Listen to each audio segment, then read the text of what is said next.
again, and I'm gonna go to Sefaria,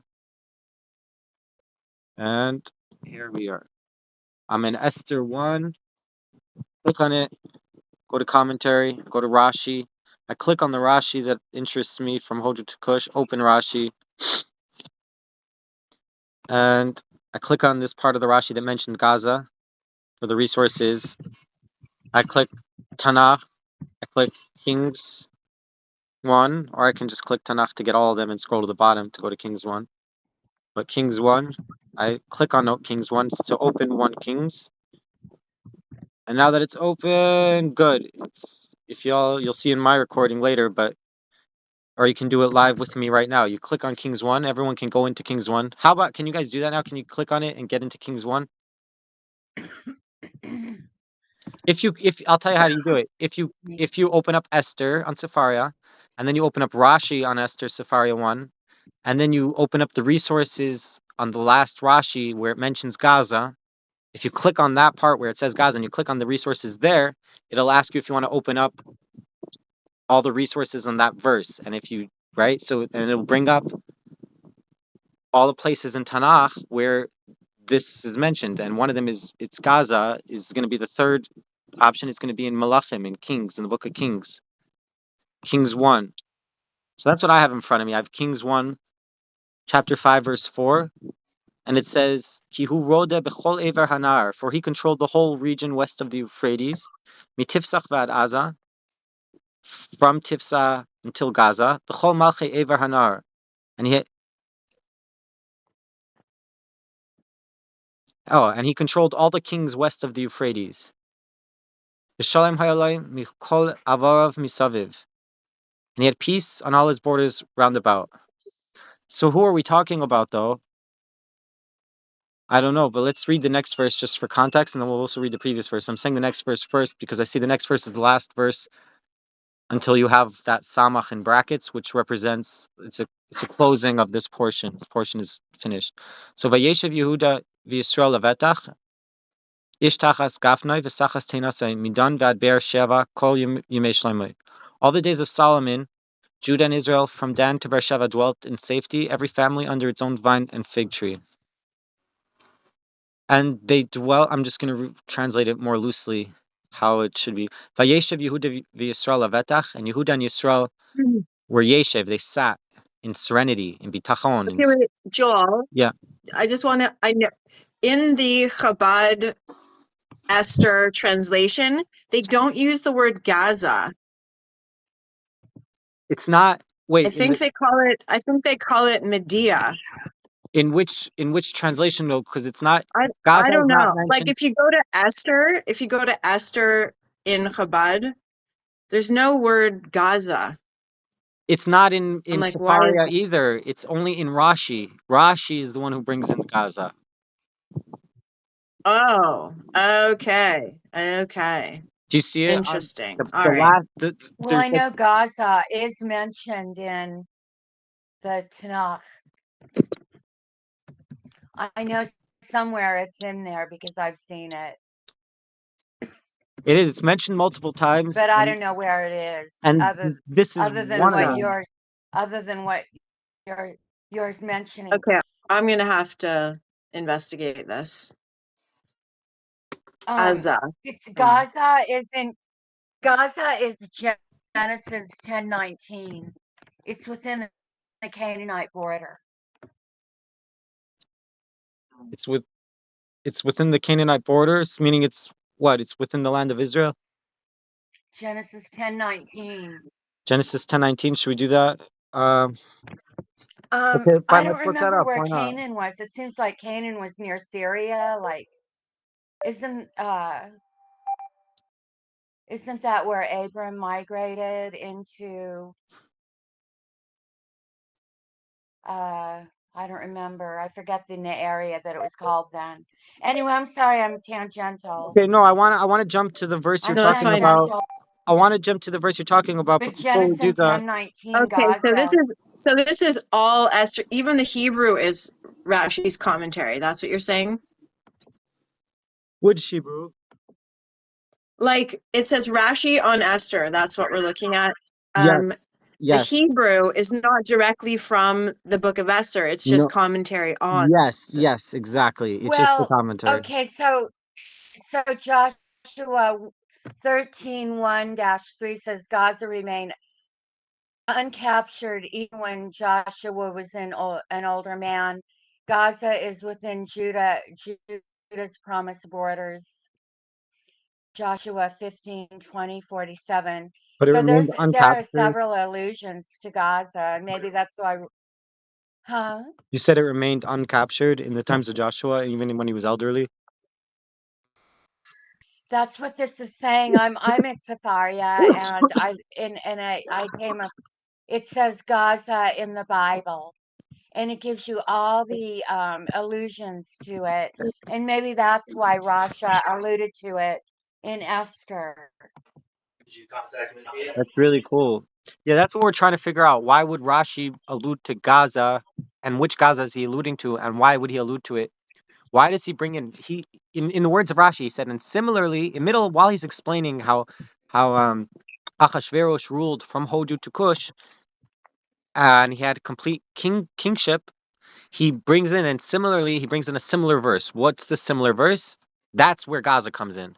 And how does it come in? It's talking about King Solomon's rule, and it's in Kings, the book of Kings 1, chapter 5, and the portion starts with verse 2.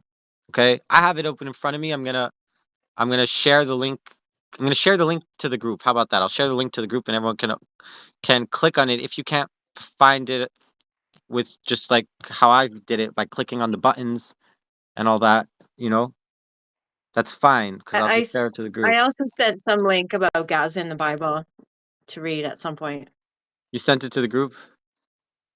Yeah, can you see that? It says Gaza in the Bible question mark blah blah blah. What is this? Yeah. Hold up. It's like it might have some answers. Yes. Okay, I see that. Oh, okay. I also see Melanie also sent a resource. Cool, cool. This is very good. You see, we can all go through this stuff together, and now we can have a group of people. Right now, we're only 5. The goal would be to be at least 10, and then a second goal would be to get 10 men. That would be a second goal. But right now, 5 is very good, and 10 men is not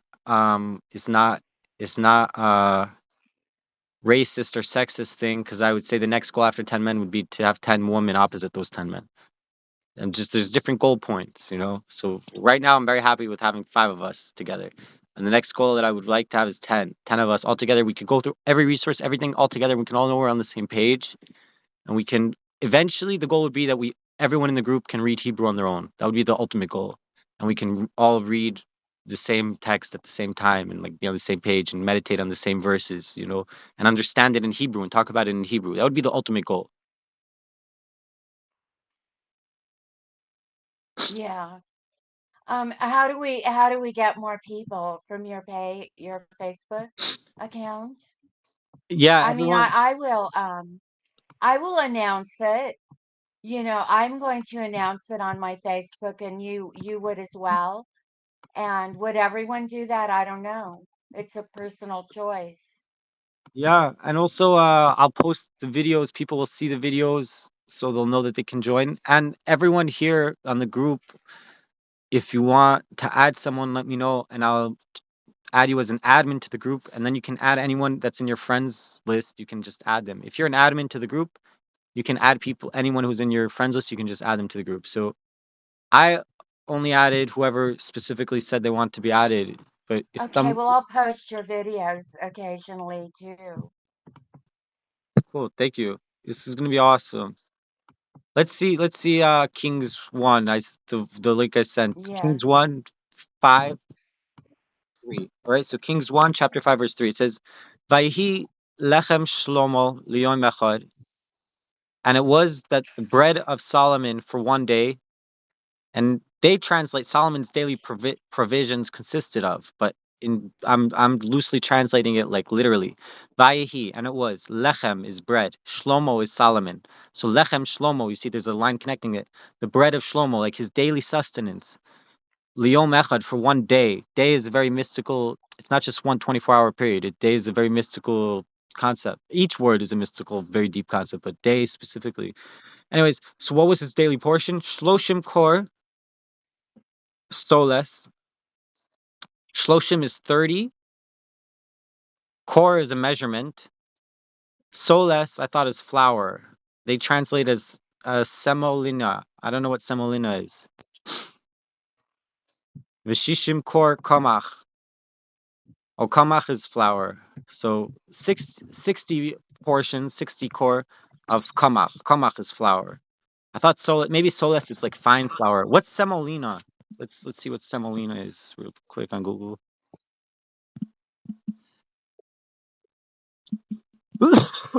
I wonder if I've heard Native Americans are one of the lost tribes, and that then there's a group, a Native Indian tribe, Native American tribe called Seminole in the U.S.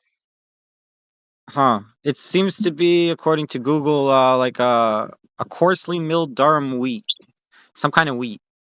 So he had like 30 portions of this kind of you know what? We don't need English for this because we don't even know exactly. So he had 30 portions of soles and 30 portions of kamach. Okay, They're- we do need the English, but I don't know what that means. I guess one is flour and one is a different kind of grain. But he had 60 portions of this, 30 portions of that. Okay, his daily bread. Asara vakar bariim, 10 bakar. They say oxen. Bariim, they say fattened. But bari, I think, really means created or healthy. Okay, so like 10 fat ox. Okay, every day he had besides for his 30 portions of soles and 60 portions of kamach, which are flours and grains. He had 10 fat cows, the esrim bakar re'i, 20 pasture-fed oxen, okay, umea tzayin, and 100 sheep, levad me'ayil.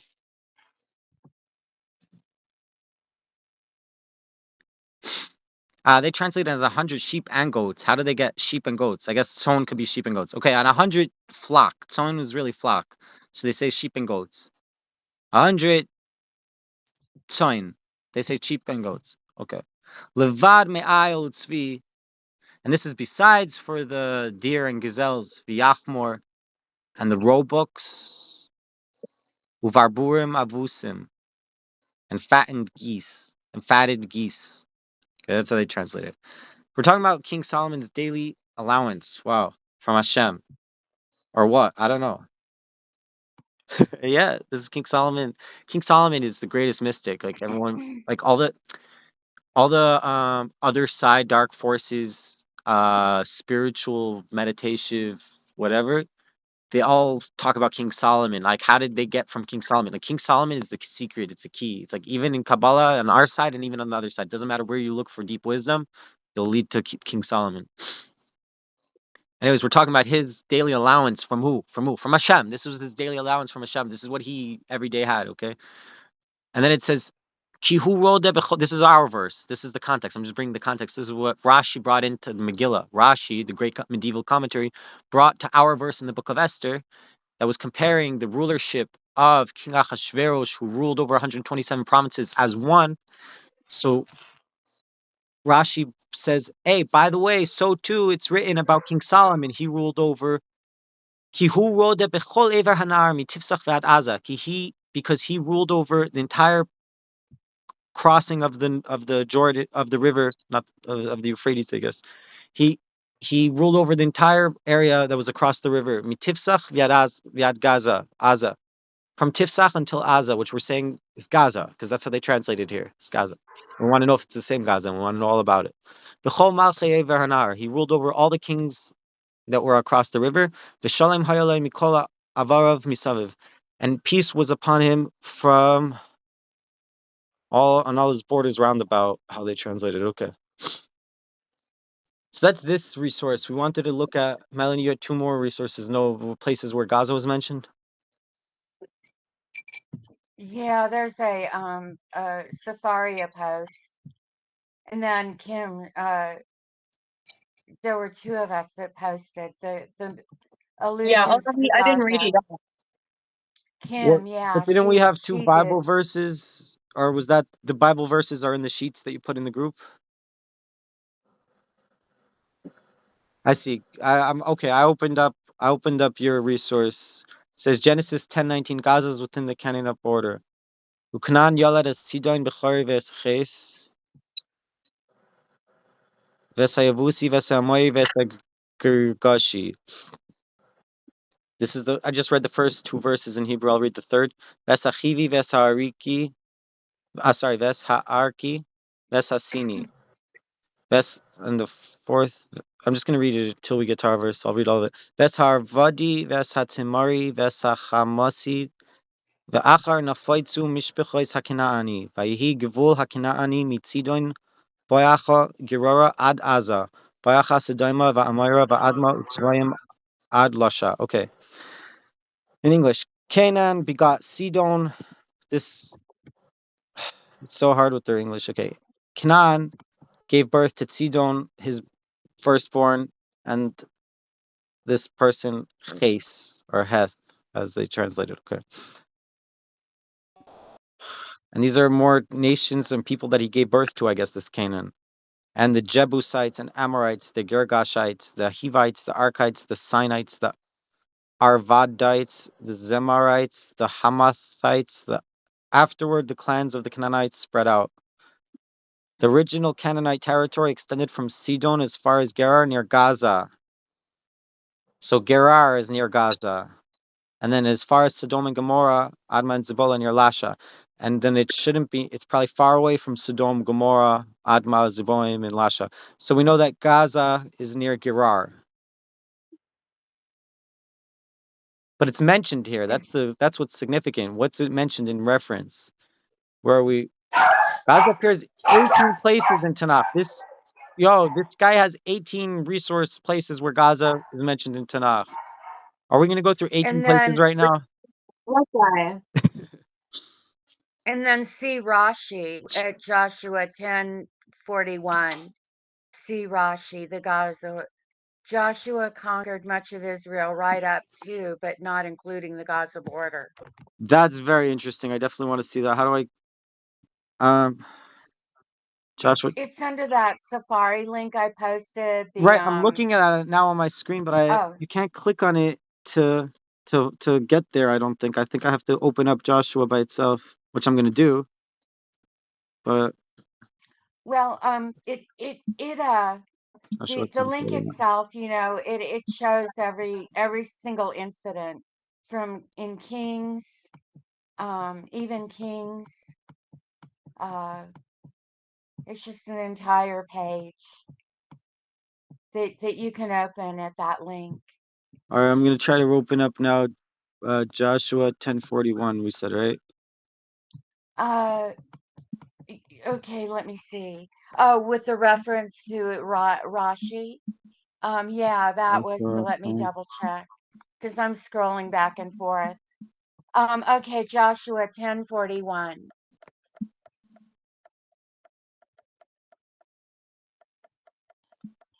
Yoel, this is Jennifer here. Unfortunately, I have to go, but I appreciate so much what you've done. good. I'm glad to Thanks, have you join Jennifer. whenever you want. You'll get a message Okay. in the group before I make a call, and when I call it'll ring. And if you ever can't answer, that's fine. And if you ever can't answer, that's also fine. You could also always join and leave whenever you want. Okay, thank you. Oh, yo, thank you so much. Great to have you. Thanks, Good to be Jennifer. here. Good to I'm be glad here. you were Bye-bye. Bye. here. Bye for now. Bye-bye. Melanie did that, I think. Melanie, you brought Jennifer, right? Yes, Jennifer and I are good friends. That's really cool. All of you can add whoever you want. Tell me, and I'll make you a group. I'll make you a group admin. I made Melanie a group admin. Just anyone else who wants to be able to add their friends and be able to moderate, tell me, and I'll add you as an admin, and you can take a little bit of control. You can add who you want and try to help out, share resources, and make sure everything's going smoothly.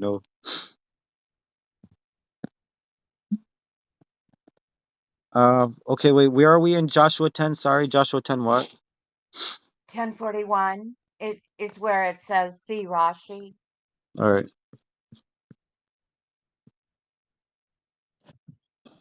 So 1041 reads, Vayakim Yehoshua mikodesh Barnea vad Aza ve'es kol eretz Goshen vad Givon. Joshua conquered them from Kadesh Barnea to Gaza, all the land of Goshen and up to Gibeon. So we'll see Rashi. Mikodesh Barnea vad Aza, from Kadesh Barnea to Gaza, mitzad droimish shel Eretz Yisrael hu. This refers to the south side of the land of Israel. Min hamizrach lema'arav, going from east to west. V'lo hispik likvosh kol hametzer, but he did not conquer the entire boundary. V'nishar me'aza ad hayam, leaving unconquered the area from Gaza until the sea.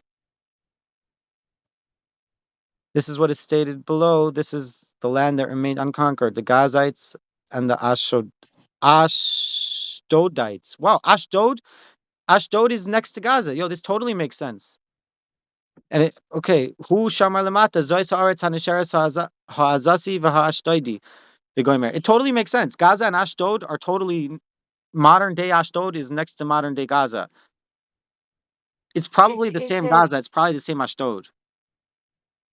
is it which country?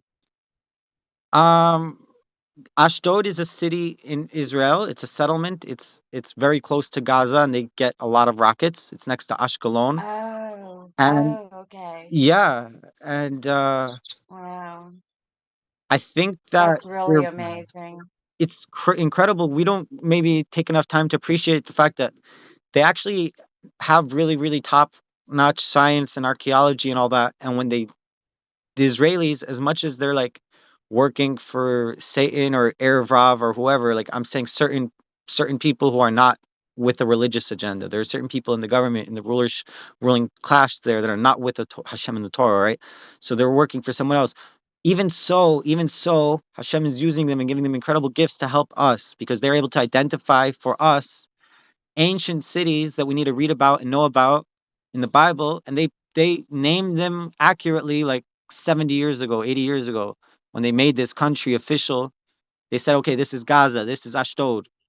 And now when we read about Gaza and Ashdod in Joshua 10 and in Kings and in Esther or in Rashi, we know where on the map it is and which current events it's related to because Zionist scientists and archaeologists came with machinery 70 years ago and mapped out the country and gave it names. And they followed the Bible. And even though they corrupted the Hebrew language, and the modern Hebrew is not holy like the ancient Hebrew, because they corrupted it on purpose, because they're masters of the tongue, still Hashem is using them, which is what Liora brought up. It's like how, or Liora asked, and someone maybe said in response, or I want to say in response and add that is Hashem being Achashverosh. What does it mean that's Achashverosh being Hashem? It means that yes, it's Achashverosh, it's bad. These guys are bad, but at the end of the day, it's kind of like how Hashem takes away the free will from Paro and hardens his heart. Or sometimes Hashem melts our heart, you know. So it's all really Hashem, even though we see an Achashverosh. Achashverosh also saw in a book that Leora showed me, which I thought was the PDF that I shared to the group, but it's not. It's a separate book and commentary, I think, in English, or it's the same commentary. It's a different setup, but I think it's different because it had the same author and the same publisher. I don't know, but anyways, in that commentary, it said Achashverosh stands for. It's an acronym. It stands for uh, Acharis, Acharis, which means the end in Hebrew, Veracious, and the beginning, Shelo, are to him, are his. The beginning and end are his, meaning who? The infinite one, the God. Meaning Achashverosh, even his name is just an allusion to Hashem. Everything's that's just Hashem. Also in the Megillah, even though we don't have the name of Hashem, we don't have the Yud He and Vav He, I'm pretty sure on every page you have a crown twice. I'm pretty sure on every page you even have two crowns. I have to look at a Megillah, what a Megillah really looks like. Let's see. I'll go on Google right now, I think. Text of Megillah image.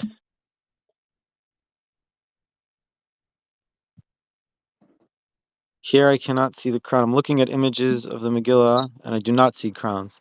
But I have a memory that we add crowns to the top of the Megillah. Am I wrong about this? Do we not have crowns in the Megillah? I thought I remember having crowns in the Megillah. Are there no crowns in the Megillah? Why don't I see on these pictures on Google the crowns in the Megillah? Let me see. The Megillah. What do you mean crowns? So I had this memory that where the letters are on top of each paragraph, like if you look, what does a Megillah look like? It looks like a kind of like a Torah scroll with those columns, right? So I thought on top of every column in the Megillah, there's a crown, like an actual crown, like the scribe draws a crown. I don't know why I thought that though. Well. Ah, now I see it. Now that I googled my question, I found a picture of a Megillah with the crown. I'm gonna send it to the chat so you can see. Maybe it's like a hidden esoteric thing.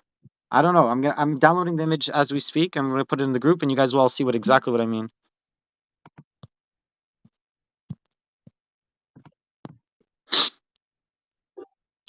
You see those crowns? Oh yeah. How cool is that? Um. Wow. And why? Why are they there? So here in this image, you could see these crowns are on top of the word where it says Hamelech. So maybe it's on top of every time it says the word Hamelech, which is the king, because that's what we know. We know when it says Achashverosh, this in the story, like we said, it's talking about Hashem. So how do you know when it's Hashem? Hamelech, Hamelech. When it says like that, that means Hashem, the king. It means Hamelech means the king. So whenever you see the word Hamelech, the king, you should know Hamelech, it's Hashem. So I think they put a crown on top of Hamelech to remember Hashem, something like that. I think, which is similar to the idea of putting on a kippah. Kippah is also like that. Why do we wear a kippah? So it says, I think in the sages say in the Talmud, I think it is that Yori Malka, which is what we call it a Yarmulka, Yori Malka, fear of heaven or seeing heaven, vision of heaven. It's like to remember Hashem. So also this crown on top of the name Hamelech, it's like to remember Hashem. Like yes, we're saying the king, and you think it's Achashverosh, you think it's Putin or Biden or Bibi Netanyahu or Muhammad Abbas or Assad or whatever you said is Sinwar. At the end of the day, it's all Yeah. Hashem. It's all Hashem. And Hashem can harden their hearts like he did to Paro, or he can melt their hearts like he's going to melt our hearts at the end of the days, which is another resources we can look up of. I briefly checked and saw that there are multiple, I think there are multiple verses on melting the heart, because the verse that came up for me wasn't the verse that I was looking for and familiar with. So I think there's a multiple verses on melting the heart. We see there's multiple verses on Gaza. We see this on that one resource we saw. There's 18 of them. We can scan through them briefly and try to go through them. I don't know what you guys all want to do. And they all align. I mean, they all parallel the Gaza of the 21st century. I didn't look through them. Shall we? I think they do. I think they're in the same area, the same spot, same spot as today. And they've always been adversarial from the sounds of it. The peoples there, whatever they were. I like this resource, Gaza in the Bible. It's so cool. Safaria is so cool. I was so right. Thank God. I'm so right to say that Safaria would be our number one resource. It's just an amazing resource, you know. And Facebook, I'm glad it's so easy to make group calls, and I'm so glad my phone has the function to do just record. I can just record it in the highest quality HD. It's not recording an online video. It's just recording from my phone directly. It's amazing. And I have a lot of space on my phone, 128 gig. It's amazing. All right, so I'm going. Well, Sorry, yeah, you can talk. I'm just going through the 18. I'm gonna see what I think about them. You can speak. oh no, go ahead because I hadn't really completed them either. We were at Judges, but All right. it's mentioned multiple times.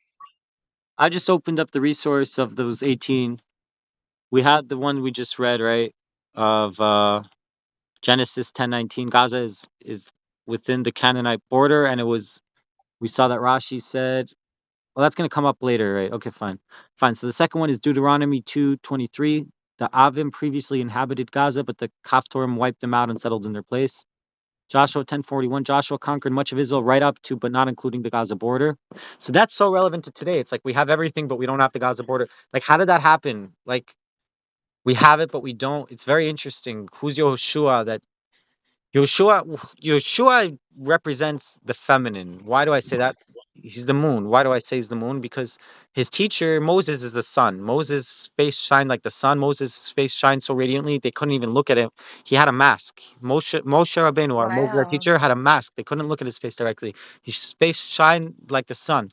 His student is Moses. Is Yoshua. Joshua is the moon.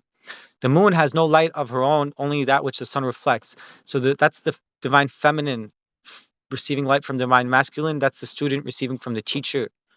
And the teacher is the masculine and the student is feminine. So Joshua is feminine. That's why I'm saying Joshua is feminine here.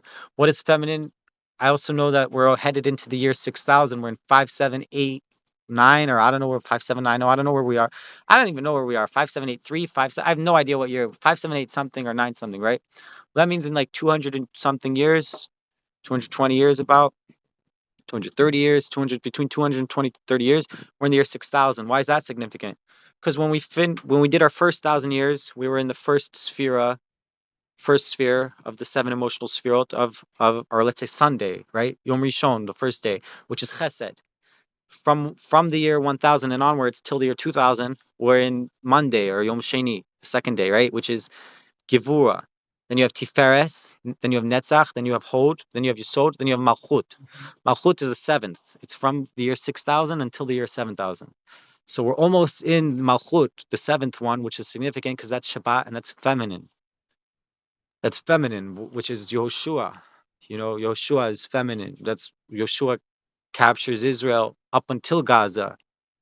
I don't know. I'm just going with the flow of what I know and what, seeing what makes sense, what fits.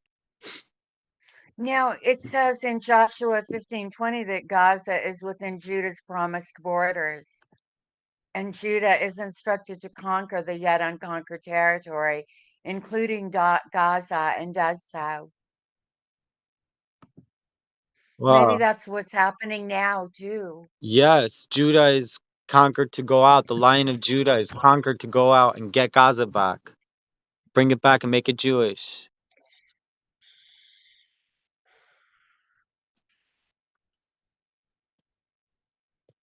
All Jewish sustenance is stolen, That sounds so implying interesting. What does that mean? implying that Jews are not living in Gaza, but they should be because their Hashem has ordained it. I don't get this. What?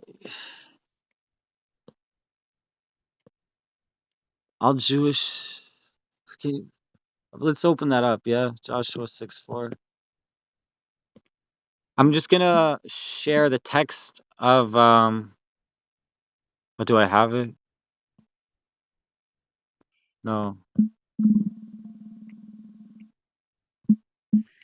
So this is all relevant to Esther because she's um I can't think of the right word. She's not conquering, but she's rescuing her people in the peoples in that exact same area, correct? According to Rashi. She's This is connected to Esther. How? Because we're comparing that just like Achashverosh ruled with a iron might, he had also peace and also like full control, but also and full peace over the entire world, and in this manner, in the entire region, in the whole world. We're comparing it to Shlomo, who had a similar rule. And in the verse where we bring down Shlomo talking about it, it mentions Asa. Why did it mention Asa? That's a good point. We should go back and remember why did we mention Asa there? He's Rashi. Let's open up that Rashi real quick. Rashi real quick. I should have saved it. Should have saved it. But I'm just gonna go find it real quick. Commentary. Okay, here Rashi says, from Hodu to Kush, right? Those 127 countries, and he rolled over them with with full control, just like these two countries that are next to each other. And similarly, we find that King Solomon ruled over these places from Tifsach ad Gaza. So Gaza is a place that Solomon ruled over. So what's going on here? Even though in the Purim story, well, in the Purim story, Achashverosh has control over this area, and Solomon, who's been compared to, also has control over it. Solomon did have control over Gaza. And Solomon, that Gaza stole the Ark of the Covenant. they did. It says, yeah, right above Kings 5:4. Look at 1 Samuel 6:17.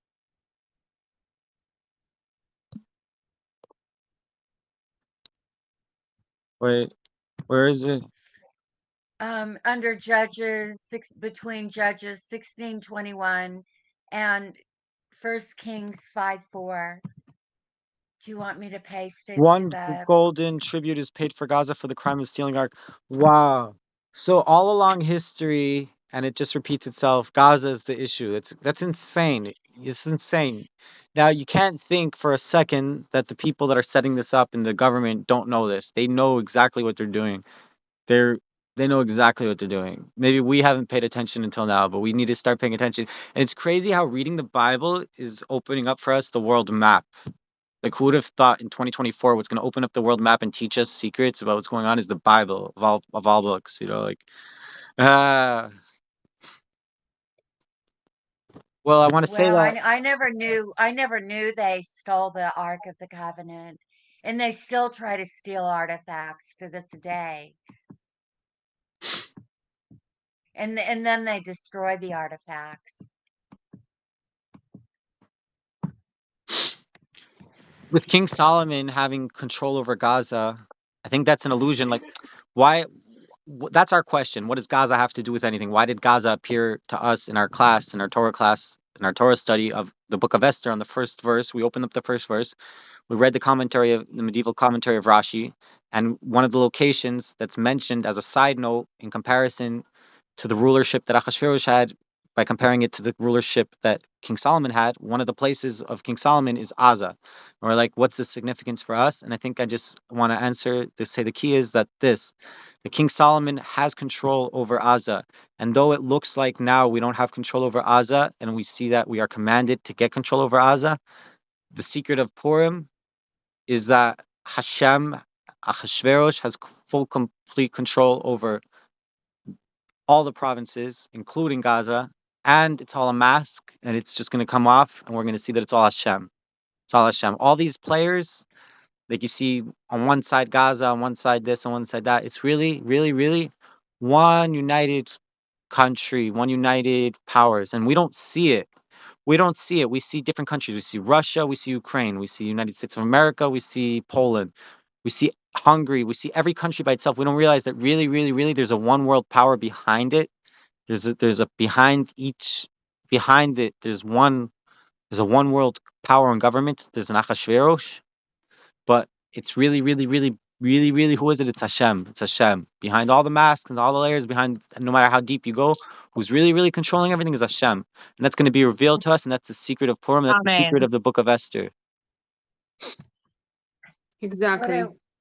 What a wonderful message. Oh my, I'm so inspired. And I've been so uninspired lately. This has been Okay, awesome. that's We've been good going news to then. good resources. Yeah, we all need to remind ourselves that, the real choice we have is either we do mitzvah and don't do anything evil, or we do, God forbid. So that's the only choice we have. Everything else comes, as a result and comes from Hashem. Whatever He decides, He has a plan. So He's going through, ruling everyone, not only Ahasuerus, but every one of us. So the real choice we have is to do mitzvah or not to do mitzvah. So it's a good reminder. What's our choice to do a mitzvah or not to do a mitzvah? How is that connected to the Megillah? Show me again.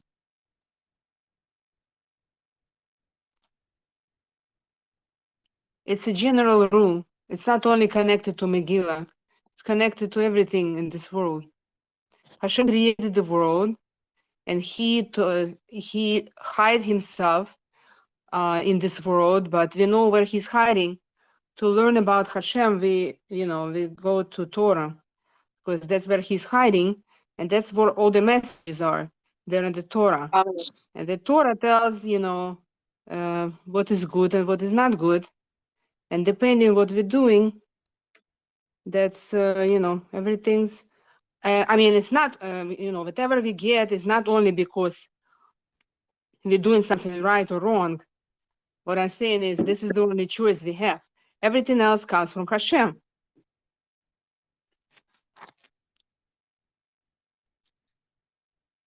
Yeah. And Yeah, that's what that's a we good see in suggestion. Megillah. We know the whole That's story. What was Esther was doing? She had a choice. If she's gonna go and try to save Jewish people, she's gonna go to the king. If she didn't want to go, and what's his name, told her, listen, you have a chance to do the mitzvah. Either you gonna do it and Hashem is gonna save, and we're gonna be all saved through you, or and Jewish people are gonna be saved, I don't know, some other way. But and then he went and he was teaching children while she was fasting for 3 days. She was fasting. So we see everything what they were doing, preparation. It was not only Hashem decision to save or not to save Jewish people, but Jewish people had to be proactive. They had to do certain things in order to deserve, in order to make Hashem, judgment and decision to. That's what So at the end of the day, that's all our choice. We don't know what's gonna happen with the world or leaders, what's happening. We have no effect on any of this.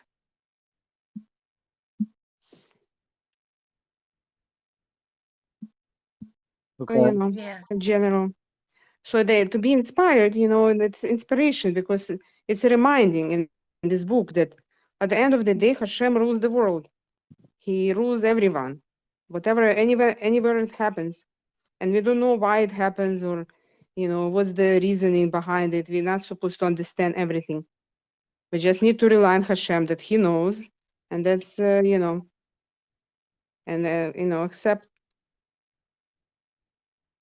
and try to do our best what we can do. Okay. Anyway, so what else, Yoel? What else did you want to bring? So it's a lot of I just think this has been very good. I think it's a lot of power that we have in our hands. Each person himself, me doing this myself, you doing this yourself would be very powerful, but every person makes it more powerful. I'm very happy that we have 5. I think we're 6, including me at some point, right? With all of us, it was 6. We can get more. If we can get 10 people together, that would be amazing. If we can get 10 men and 10 women, that would be even better. If we get 100 men and 100 women, even better. Let's see where we can get. But we could keep going. It's up to us. We can do any study anywhere. It's completely remote. We all have Safaria. We all have PDF access. We can put things in the chat, start a call. We could ultimately eventually even have a call that is 24/7. There's always someone who's a moderator and they're online reading something with someone else watching. We can have it could be crazy. It can be who knows where it will go. But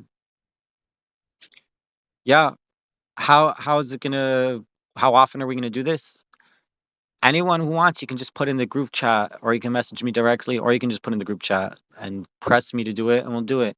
You can also just start a call in the group chat. You can just go to that group chat and start a call and see if people will answer. And if I'll answer, you can just call the group, you know. As long as it doesn't get annoying. If it gets annoying and people are just using the group to start calling like a spam and problems start happening, then we'll deal with it. We'll deal with it if that happens. For now, we don't have to worry about that. For now, it's how many of us in the group. There's 5 or 6 of us in the group. We don't have to deal with that. We'll see. You know, it won't Well, get out of hand. in the meantime, what's the normal? I'm not the normal, but the regular daily. Is there a daily schedule over and above the 24/7? I'd like to meet at 1 p.m.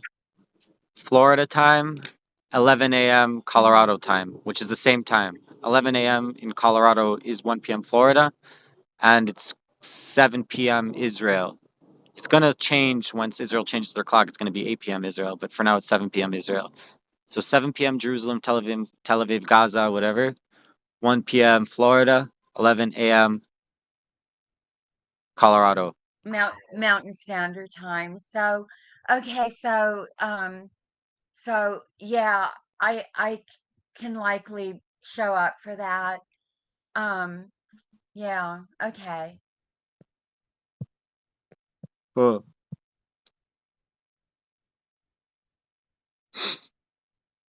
I'm very grateful. Yep. Thank you, everybody.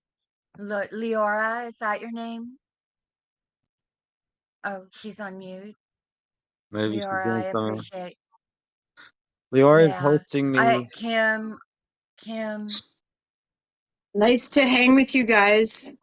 Yes, thank thank Now you. that you. we, yeah, And now that Ella, we aren't intimidated by the layout of the thing, we'll get more into it next time probably too. Yeah, and I love that there's masks. Like it's perfect for Purim and for what we're studying about. Like, look at me on the camera now. I'm wearing a hat and payos and You're on a rush.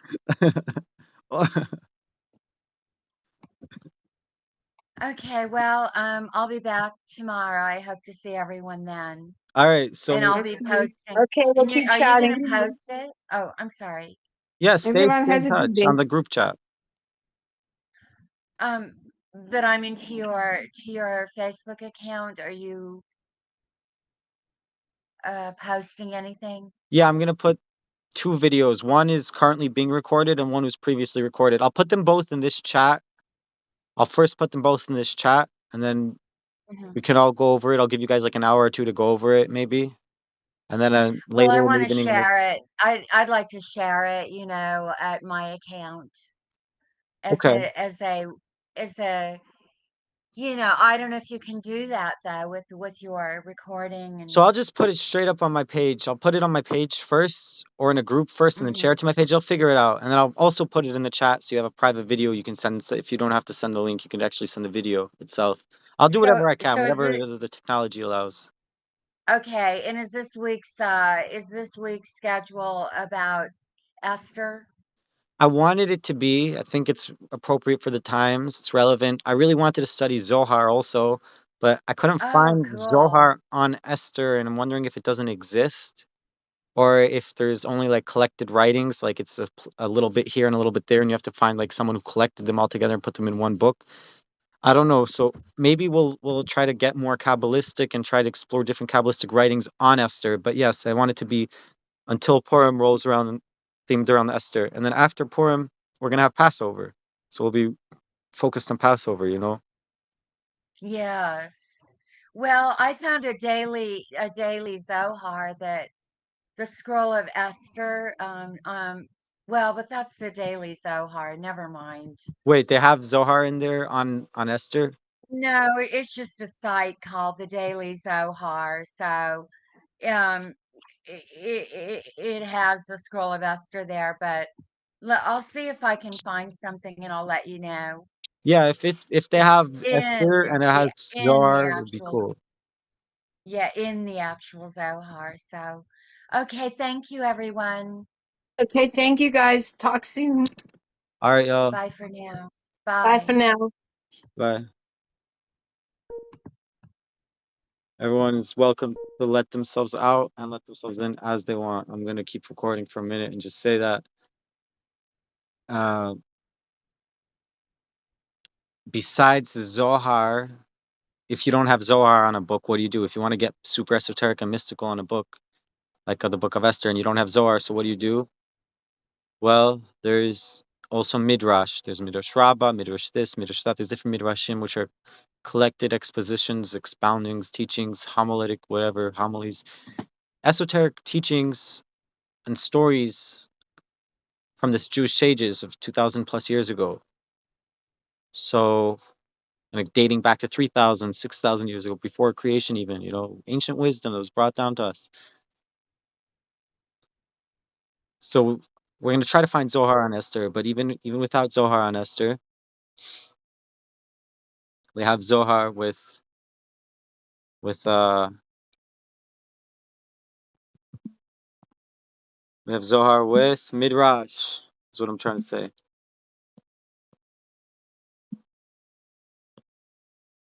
Oh.